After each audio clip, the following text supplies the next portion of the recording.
How's it going, YouTube? Matt here for RC Anonymous. And what do we have today? I'm a little bit excited.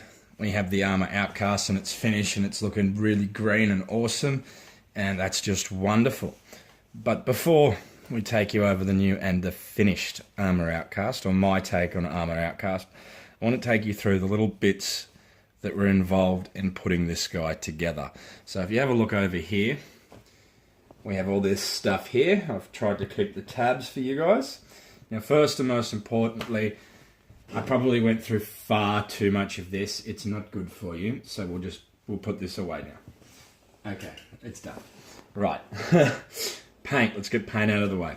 Paint, Spaz stix, mirror chrome. First time I've ever used it. Painted very well. Really liked it. Very happy there. Some Tamiya PS5 black, nice and easy. Now this was my first build using liquid masking. I used too much, I'm going to be 100% honest, and it took way too long to dry. After that debacle was over and done with, it actually works really, really well. If you like painting bodies and you've never used a liquid mask before, give it a crack, you're going to love it. Alright, electronics. We have the xerun XR8 Plus. This bad boy is in there and running. She's set at 7.2 volt for my steering. Set to 6S. Punches at 7 out of 9. But we will, honestly, we'll turn that up. I just wanted to start it and have a little bit more to pull out of it. Timing, boost timing and all that stuff is still stock too, so I've got more time to play there. I've made very good use of the Hobbywing program card and the PC tuning software. It's really good. I'm enjoying it. A great compliment. A great addition to the xerun. Right, sorry.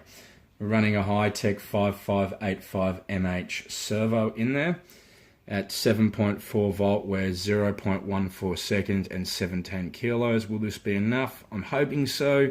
17 kilos. I would have liked to go into the 20s, but this is what we have. This is what we're using for now. Take you over here, the arm parts. Your part numbers are all there showing. These are the bits I had to replace to get it going again. This wing mount here, from research and from help from the boys in the Arrma forums, I believe that's the V2 Creighton wing mount. Now, the Outcast wing mount and the V2 Creighton wing mounts were different.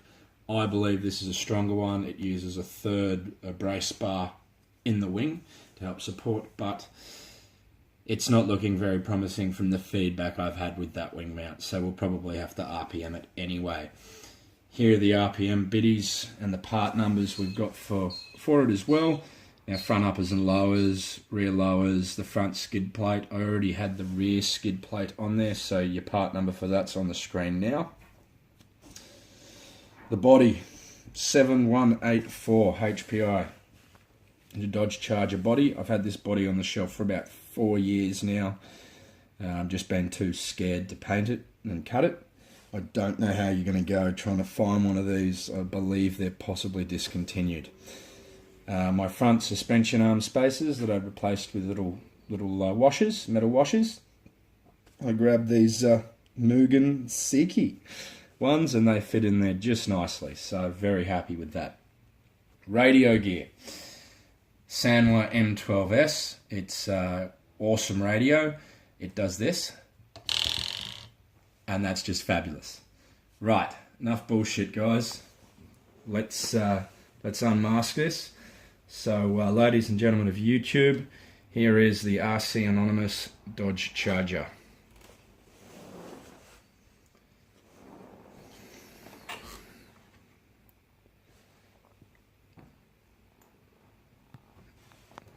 Now, Fast and the Furious, Dom didn't have side port exhausts, but Dom didn't have a monster truck either, so that's why that is. They're really, I've velcroed them down on the sides. The plastic gets really, really thin as the body goes down. Quite disappointing. I don't like the lifespan I'm expecting in this sort of side area here with how thin the body lexan is. But hopefully with some Velcro there holding it, we'll get a little bit longer out of it. Now, your MX38 Badlands are on. These are strapped. Now, that's a 100-pound braided fishing line in there, ladies and gentlemen, with 4 wraparounds on each stage, 5 stages, so what, 2,000 pounds worth of strapping per tyre. Hopefully that'll go all right. Your front springs are the rear springs. I put them in the front because they're slightly longer, and the rear springs are Hyper SSTE hard springs. I'm happy with the rear. I'm happy with that. The front is still a bit of a letdown. I'll probably just have to suck it up and do what you guys all do and throw the Techno springs in, but that's no biggie. I'll bring you around to the back. Now we put one sticker on. Yes, I put a mild to wild sticker on there, guys, because seriously, this build wouldn't have happened without the help from the boys down at Mild to Wild at Rana Hills there in Brisbane. So if you've never been to their website, you've never been in store, check it out, guys. These boys will bend over backwards to help you and to get your vehicle going from mild to wild. All right, we've adapted custom sort of mounting for Wheelie Bar, because this guy is gonna probably spend most of its life up there like that, because it is a charger with a blower. So that's why that is. Will it hold? I hope so.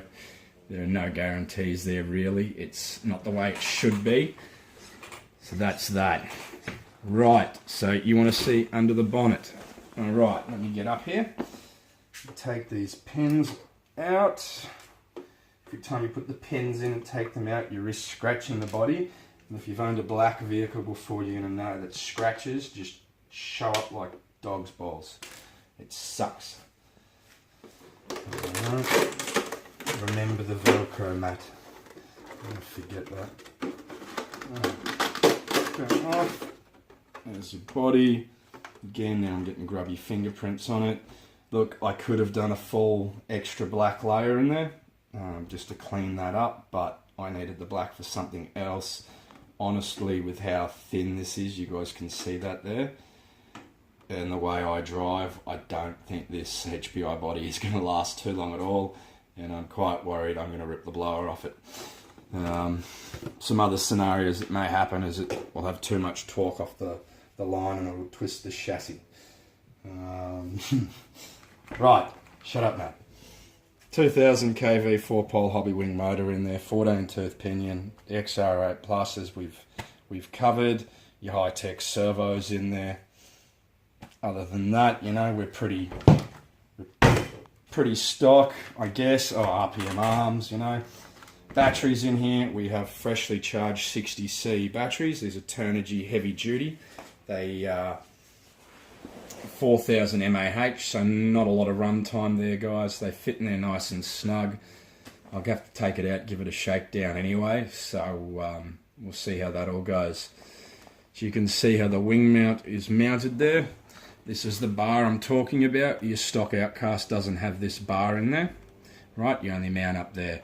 What I've done is, like I said, it's dodgy and it'll probably turn into your Traxxas Special, and I'll be under there pushing it back around the right way regularly, which is going to annoy the crap out of me, to be quite honest. But anyway, that's it, YouTube. That's the Outcast. It's back. It's ready to go. We're going to get out there and we're going to do some jumps ASAP. I've always sort of wanted to see what it would be like for Dom's charger to do a backflip. I don't know about you guys if that's what floats your boat or not, but certainly does for me. So I'll get out there, we'll do some speed runs, we'll take it a little bit gentle to begin with, and we'll start going big. Alrighty everyone, thanks for your love and support. It's a two-way street there. It's much appreciated, guys. Stay tuned. We're gonna go as big as I can with the small jumps I have to play with, unless I can find something bigger. Righty, Matt out for RC Anonymous.